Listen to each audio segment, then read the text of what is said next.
A continuación vamos a ver las preguntas que tienen. ¿Puede ser? Bueno, Marcelo Gutman, del laboratorio Elia Fénix, una pregunta para el doctor Calandra. En su exposición, hacia el principio había marcado un contrapunto entre el beneficio de la sociedad y el beneficio personal, destacando, digamos, la preponderancia del beneficio de la sociedad sobre el beneficio personal. No sé si podría volver sobre eso, detallar un poquito más. El tema es muy ríspido, pero podemos enfocar desde diferentes ángulos para tratar de ser muy breve. Es que a veces, y con sumo respeto a toda la comunidad que pertenezco, hay sin embargo colegas que, con tal de llevar adelante un proyecto que puede ser interesantísimo y que puede ser de gran avance tecnológico, prima su idea sobre lo que puede impactar eso de una manera inmediata o mediata en la comunidad. Ese es ahí donde está el rol del comité, en poder discernir eso. Por más que sea el avance tecnológico de primer nivel, si está de manera inmediata o mediata impactando negativamente en la comunidad. Ese sería un aspecto, una manera de analizarlo. No sé si está satisfecho.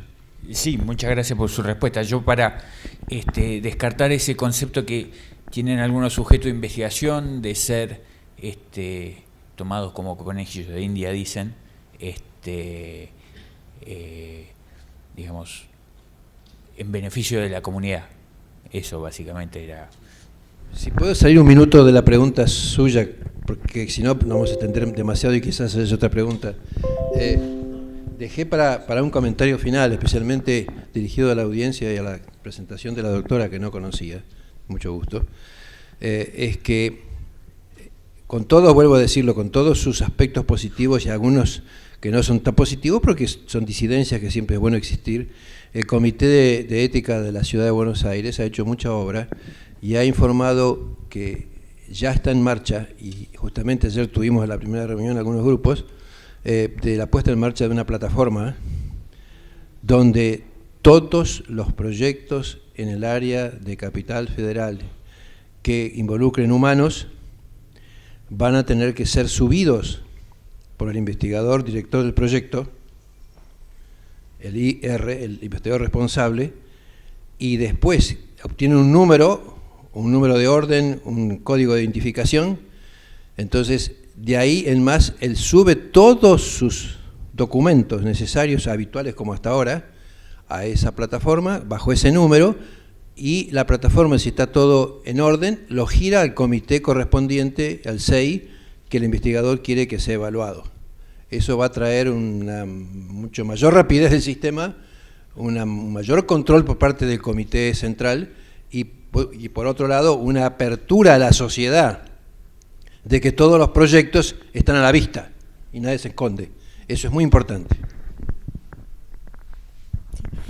Sí, un comentario, una pregunta para el doctor Calandra, porque yo soy Marcela Revuelto, pertenezco al Comité de Ética de Investigación del Instituto Roffo, pero también pertenezco a numerosos ICUALES. Y realmente quería agradecerle especialmente al doctor Calandra que los haya nombrado. CICUAL quiere decir Comité Institucional de Cuidado y Uso de Animales de Laboratorio. Y quiero agradecerle porque realmente hay toda una ética en la investigación con animales que muchas veces los investigadores básicos desconocen. Y cuando la doctora Bosch en su brillante exposición se preguntó, ¿pueden actuar mal los investigadores que por tan poca plata están trabajando?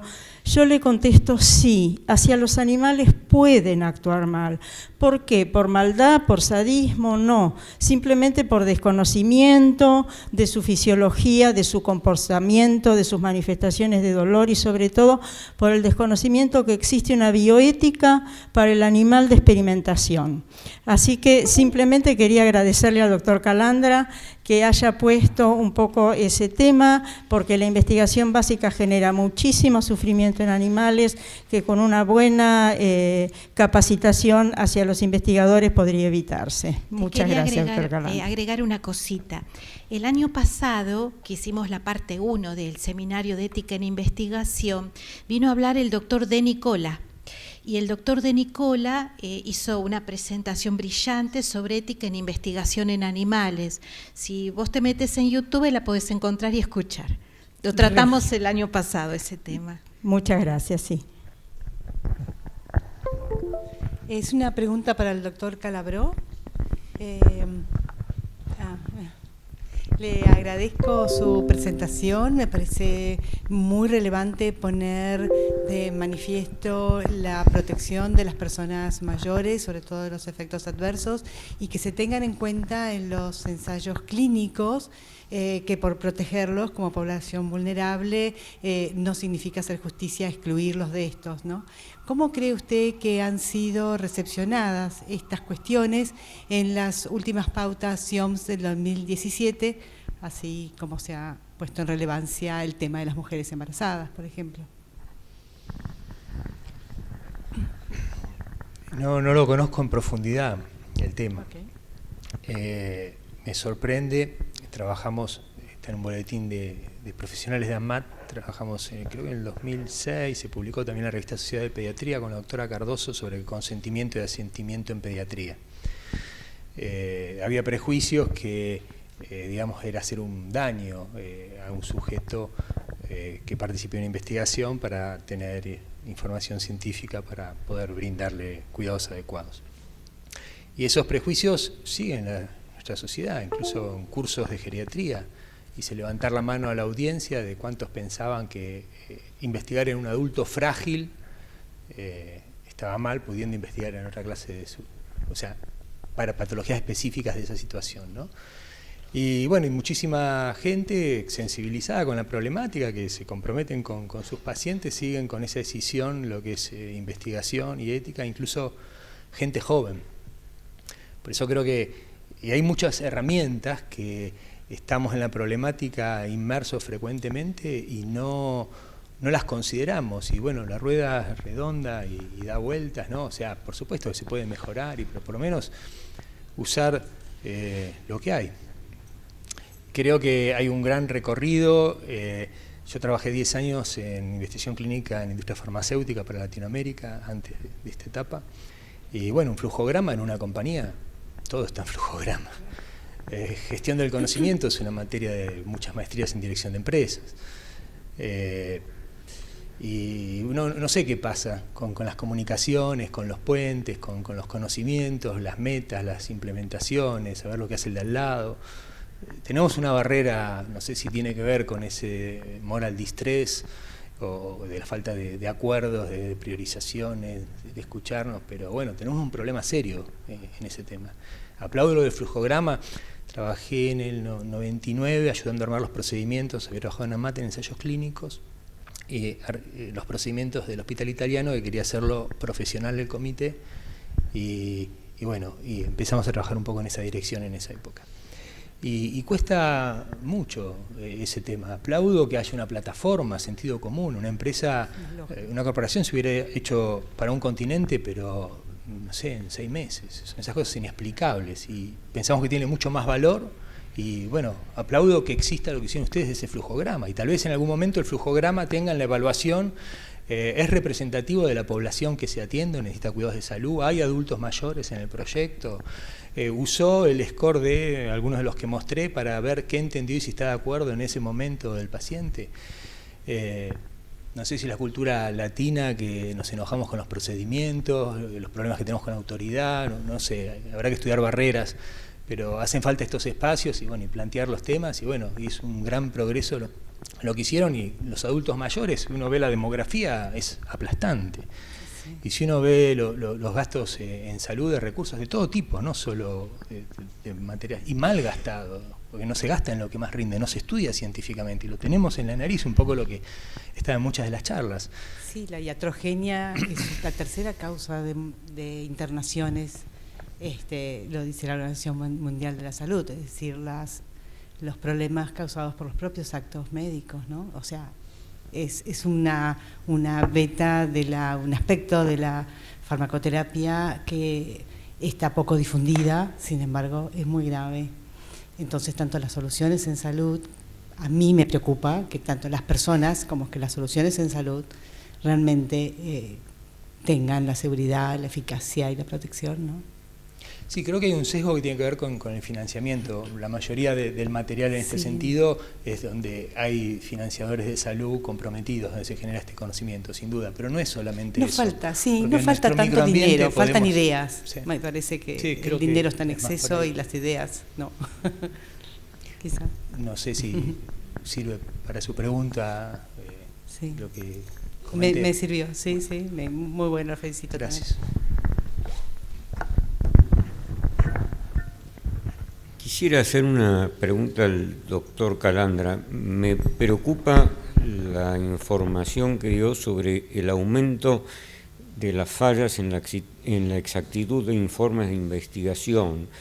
Y yo le quisiera preguntar cuáles son las causas de ese aumento en la inexactitud y cómo hace un comité de ética para revertir esa inexactitud, porque yo como médico clínico, soy del Hospital de Clínicas, sé que nos basamos siempre en los resultados de los estudios de investigación, y si hay más fallas en los estudios de investigación, la población a través nuestro va a sufrir más consecuencias. Nada más. Gracias, doctor, por la pregunta. Es uno de los aspectos más salientes de lo que estamos viendo últimamente, porque, como ustedes, la mayoría saben que integran 6, no el institucional nuestro en el IBIME, sino a nivel del CONICET, lo que se ve en los últimos 5 o 6 años en este tipo de problemática que usted plantea. Inclusive hace 3 años, donde asisto dentro de lo que se puede en tiempo y dinero, hace 3 años, en la reunión anual de Endocrine Society, la Sociedad Americana de Endocrinología, que son alrededor de 8.000 personas que concurren al mitin anual, se dedicó un mediodía a plagio y falsificación de datos.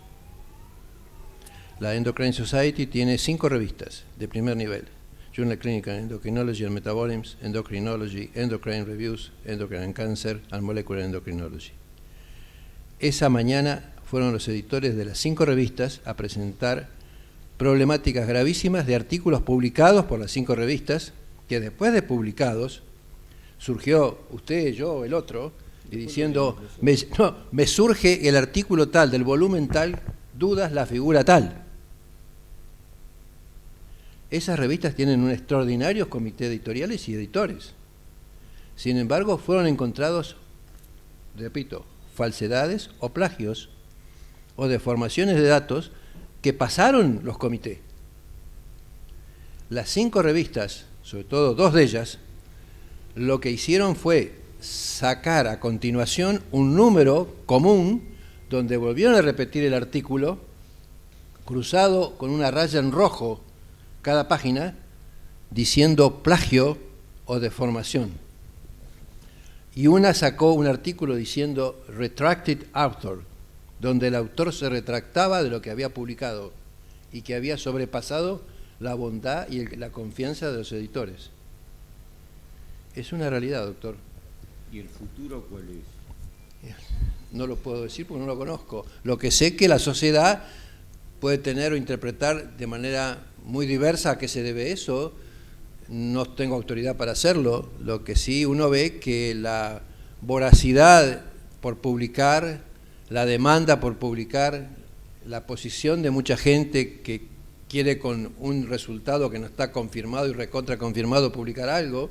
Por eso ahora el Comité Central de la CABA exige, que fue una de las placas, que todo informe científico, toda publicación en un congreso nacional o internacional o a una publicación debe tener el aval de un comité y debe decir abajo, esto ha sido evaluado por el comité tal con acreditación válida. Si es una vía para purgar eso o para parar eso, no lo sé, pero que es un problema que se ve cada vez más. Es lamentable y es triste. No tiene nada que ver con esto, quería aclararle a la doctora. Hay situaciones donde no me detuve, que los comités de ética en humanos a veces ven proyectos mixtos. Nosotros comúnmente vemos proyectos mixtos, y quiere decir que son la parte humana y la parte experimental. La parte experimental lo ve el psicual correspondiente, la parte humana lo vemos nosotros, y después hacemos la combinación. Y la otra es una pregunta que dejo, que no quise llevar a la disertación. Cuando se hacen stock de datos o de muestras, sobre todo, ¿de quién son los datos y de quién son las muestras? Eso se planteó no hace mucho en Estados Unidos, y acá hubo una insinuación de que se iba a plantear, donde un colega, un patólogo, ganaba un concurso en la costa del oeste y se iba de la zona de New York al oeste e intentaba llevarse sus muestras de anatomía patológica al lugar nuevo en el oeste. Y el director del hospital y el jefe del servicio de patología se oponían. Y hasta que yo sepa, esa tremenda discusión no fue aclarada, porque ¿quién es el dueño de las muestras? Él aducía, el patólogo que se iba, que él era el dueño porque él se había preocupado, conseguido todos los consentimientos, etcétera, etcétera, la manera de mantenerlo, algunas bajo nitrógeno líquido, etcétera, etcétera, etcétera, y que entonces él era el dueño de las muestras. El hospital decía, nosotros somos los dueños de las muestras. Lo dejo planteado porque eso también se va a plantear cada vez más. Creo que vale la pena recordar que esta academia hizo una declaración el año pasado sobre la necesidad de que todos los informes técnicos científicos fueran reproducibles, que tiene que ver exactamente con lo que se está citando acá, de que había muchos trabajos que no se podían certificar. También vale la pena recordar con mucha humildad que todo este escándalo surge después de la gripe aviar, con la falta de certificación de los resultados que permitieron que un organismo internacional científico declarara pandemia, algo que hoy sigue estando en discusión y costando miles de millones de dólares a la población mundial. Por lo tanto, como investigadores los que lo sean, como profesionales los que lo seamos, tenemos la obligación ética de recordar que la bioética vino porque los profesionales nos equivocamos y violamos la integridad del ser humano. Digo porque está muy bien todo lo bueno que se hace, pero también hay que ser un poquito humildes para saber que estamos haciendo esto, intentando que se haga. Digo intentando porque para 66 o 74 comités de bioética no hay ni un representante acá, promedio. Si fuéramos todos de distintos centros, ¿cuántos hay acá? Digo, los intentos son buenos, vale la pena. Creo que contra lo que decía Margarita se está sembrando lo que vendrá y bueno, ojalá que sí ande, pero es así. Muchas gracias y perdón. Bueno, entonces los invitamos a todos para el próximo seminario, que sería el 12 de septiembre, y aquellos que... Margarita me dijo el 12. Ah, perdón. El 18 de septiembre sobre pediatría. Bueno, y aquellos que deseen, nos vamos a sacar todos adelante una foto.